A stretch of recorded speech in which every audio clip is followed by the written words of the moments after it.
Well, the markets have been pretty interesting lately, you know? Remember that climb we saw in the Nasdaq at the beginning of the year? Yeah. Seems Yep. like it's hit a bit of a snag. It's officially entered what they call correction territory, Oh, wow. which basically Yeah. means it's down more than 10% from its peak. I see. So, you know, a lot of people are wondering what to make of all this. We actually came across this interesting article from the Motley Fool, Okay.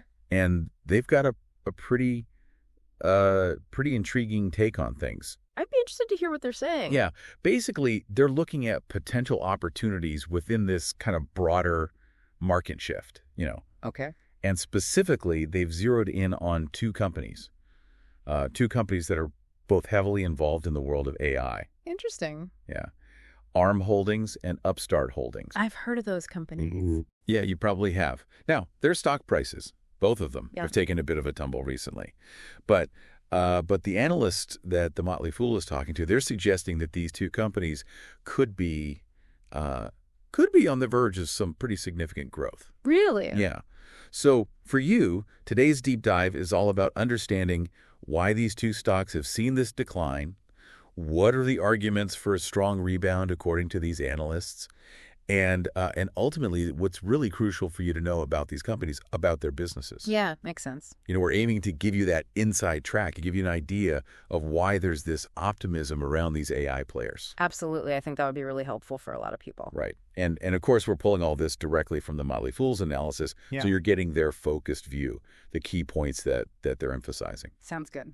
Okay, so let's start unpacking all of this, you know, starting with ARM Holdings. Now, the article points out that their stock is down a pretty significant 33%. 33% from its 2024 high. That's quite a drop. Yeah. What do you think's the underlying story there? Well, from what I'm gathering from the Motley Fool, it seems like one of the key reasons for that drop was what they call disappointing guidance in their most recent quarterly report. Okay. So basically, their performance wasn't bad. It was still pretty strong. It just seems like their projections, what they were saying about the near future, maybe didn't quite live up to, you know, all the high expectations that people had. Interesting. So even with that kind of a dip, those analysts are still pretty optimistic, right? Right. I mean, the article mentions that there's a median target price from 41 different analysts, and they're suggesting a potential 42% upside. Wow. From the current trading price, which is around $125. Okay. So they're aiming for a median of $177.50. That's a big jump. Yeah, big jump. I mean, that's pretty considerable. So what's driving that belief in such a turnaround? I think to really understand that, you have to understand what ARM actually does. So they're not actually in the business of making and selling, physical computer chips. Yeah. Their strength is in designing the basic architecture of the chip. You could almost think of it as like the blueprints, for CPUs and other essential components. So they license this intellectual property. They license it out to a bunch of different companies. Okay. Who then use it to create their own, more specialized chips. So they're like the master architects of the chip world. Exactly. Okay. That's a good way to put it. That makes sense. And I imagine they provide like the software tools too, yeah, right? Yeah. So developers can build applications for these chips. Absolutely. That's all part of it. Okay. So, ARM's got a long history, a strong legacy. And the article really highlights one of their key advantages, what makes them stand out. Power efficiency. Yeah. Right. That's right. Historically, their designs have been known for using less energy. Yeah. It's really impressive, especially compared to like the x86 architectures. Okay. The ones that companies like Intel and AMD use. Right. And those have traditionally been all about maximizing processing power. Okay. But ARM's approach, getting more computing done with less energy, that's made them the go-to choice for anything that runs on batteries. Yeah. I mean, just think about it.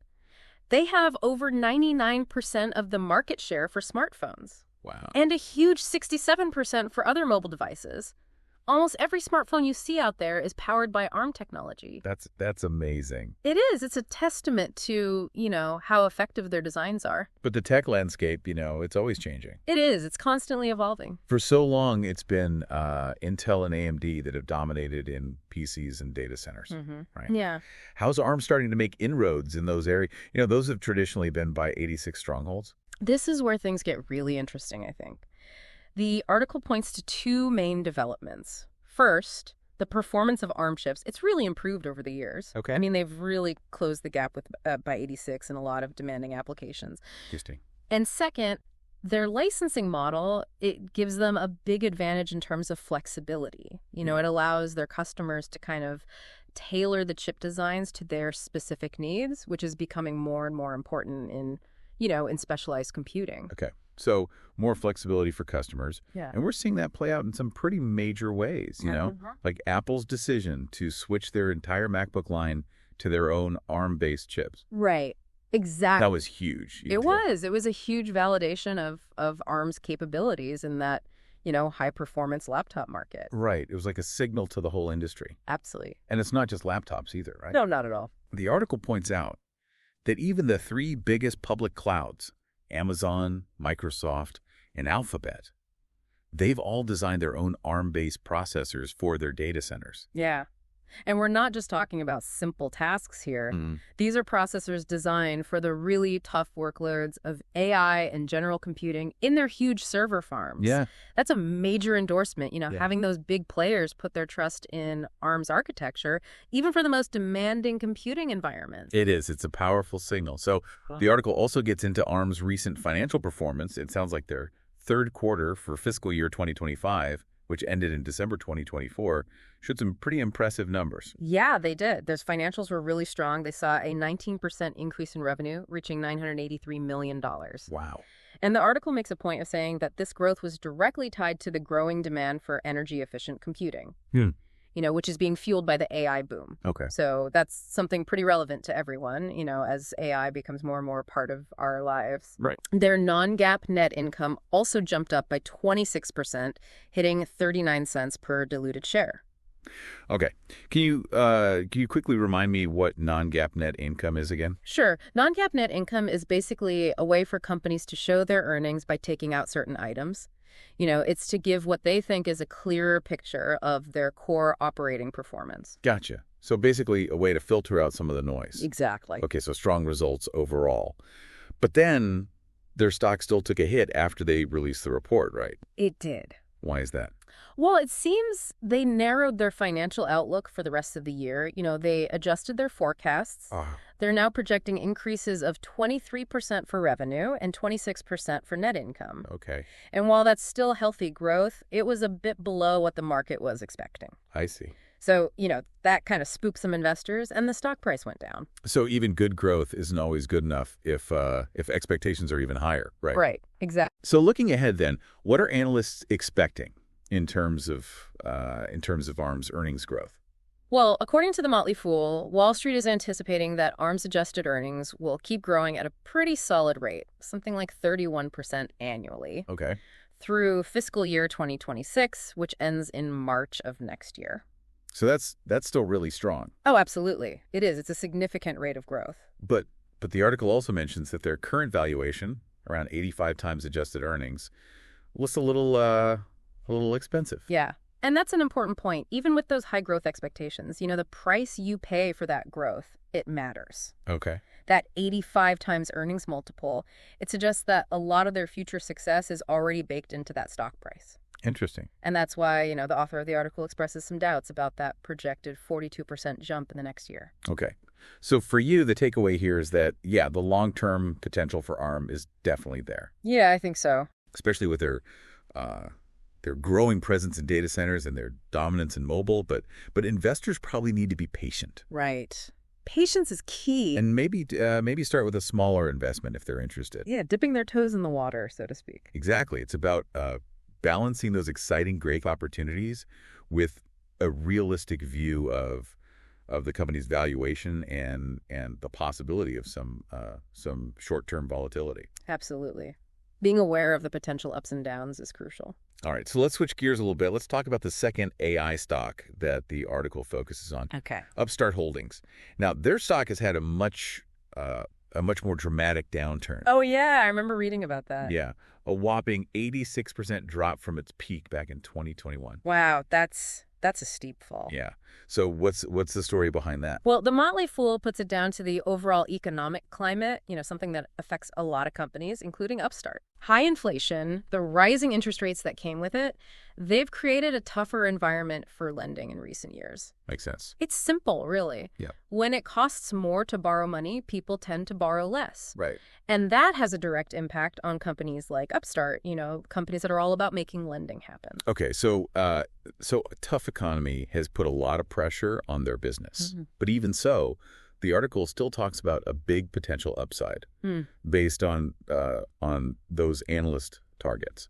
A median target that suggests a 57% jump from the current price, which is around $55, with a median target of $86.50. So what's the thinking behind that potential rebound? What makes them think it could turn around like that? You don't see argument there. It all revolves around Upstart's approach to lending. They've got this AI-powered platform. Okay. And it uses machine learning to try and make better, more accurate lending decisions. They work with over 100 banks and credit unions, offering this platform for all sorts of consumer credit products. Things like personal loans, auto loans, refinancing, home equity lines of credit, you name it. So instead of using those traditional credit scoring methods, they're going with AI to try and get a more complete picture of a borrower's creditworthiness. Exactly. Okay.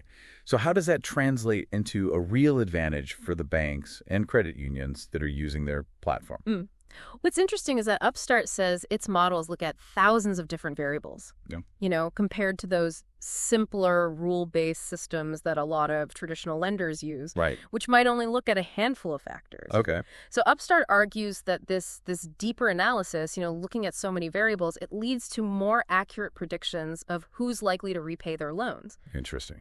So this means banks can approve more loans, including people who might have been unfairly turned down by traditional methods. Oh, I see. And they can also potentially offer lower interest rates to those borrowers because the risk assessment is more refined. Okay, so it could be a win-win. That's the idea. More loans approved, potentially better rates for borrowers, and the article also mentioned something about improved operational efficiency. Right. How does AI help with that? Well, a big chunk of the loans that go through Upstart's platform are fully automated. Okay. So the AI is handling a lot of the decision-making without needing a human to step in. Okay. And for the banks and credit unions, this can mean faster loan approvals and lower operating costs. That makes sense. So what about their recent financial performance? The article highlights some pretty positive results for their fourth quarter. Yeah, their fourth quarter was a real comeback story. They had a 56% increase in revenue, bringing in $219 million. Okay. And that was mostly due to a big jump in the number of loans that were originated through their platform. So things are looking up. Yeah, definitely. And their profitability also saw a big improvement. Their non-GAAP net income reached $0.29 per diluted share. Okay. Which is a huge turnaround from the $1.11 loss they had in the same period the year before. Wow. So they're projecting similar strong revenue growth for the current year, for 2025? That's right. They're expecting another 56% increase in revenue this year, which shows that they're keeping up that momentum. Okay. So zooming out a little bit, what's the potential market size for Upstart? I mean, the article throws out some pretty big numbers. It does. Upstart believes their total addressable market is over $2 trillion in loan originations. $2 trillion. Yeah. And when you consider that their total transaction volume in 2024 was under $6 billion, okay, it really highlights how much room they have to grow. They've barely scratched the surface of the overall lending market. And that kind of market opportunity has got to be pretty appealing to investors. Absolutely. That kind of potential is hard to ignore. So what about their valuation right now? The article mentions that their stock is trading below its historical average, at least in terms of its price-to-sales ratio. Right. Right now, it's at about 7.8 times sales, which is lower than their historical average of 9 times sales. Okay. And while the Motley Fool author says that this price isn't exactly a steal, it does suggest that the market might not be fully appreciating their growth potential. Okay. Interesting. Especially considering those projected revenue increases and the huge market they're going after. Yeah. It's like they're saying there's a value to be found there.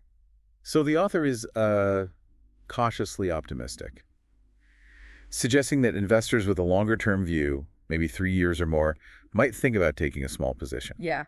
But they're also a bit skeptical about that 57% return happening within the next year. Right. Like, the potential's there, and if the economy plays ball, it's not impossible. But expecting such a big jump so soon might be a bit too optimistic. Right. And that brings us back to that key risk factor for Upstart. Yeah. how sensitive they are to the overall economy. Yeah, that's a big one. As we talked about before, Upstart's success is tied to how healthy the economy is and what's happening with interest rates. If inflation keeps rising, that usually leads to higher interest rates, which can make people less likely to borrow money. Okay. And those same things that caused their stock price to drop so much, that surge in inflation and interest rates after the pandemic, Right. those are still potential obstacles, at least in the short term. So for both ARM and Upstart, there are some pretty compelling growth stories. Absolutely. Both tied to those advancements in artificial intelligence. Yeah, AI is a big part of the picture for both of them. But there are also some very real risks. Oh, for sure. No investment is without risk. So to sum it all up, despite the big drops in their stock prices, those Wall Street analysts see a lot of potential in ARM. They're excited about their role in the future of energy-efficient computing, especially with AI becoming so important. Yeah, that's a key area where ARM is well positioned. And they also see a lot of promise in Upstart's AI-powered approach to lending. Yeah. Their technology has the potential to really change the way lending works. But it's crucial to remember that these are just projections, analyst opinions. Right. As the Motley Fool author points out, we need to be cautious. Yeah. A little healthy skepticism is always good. Those price targets for next year, those are ambitious. Yeah. And there's no guarantee that they'll hit them. Exactly. And both companies have their own challenges to overcome. So that brings us to a final thought for you to consider. As artificial intelligence keeps advancing, reshaping all sorts of industries, how will companies like ARM and Upstart truly take advantage of these changes? What strategies will they use?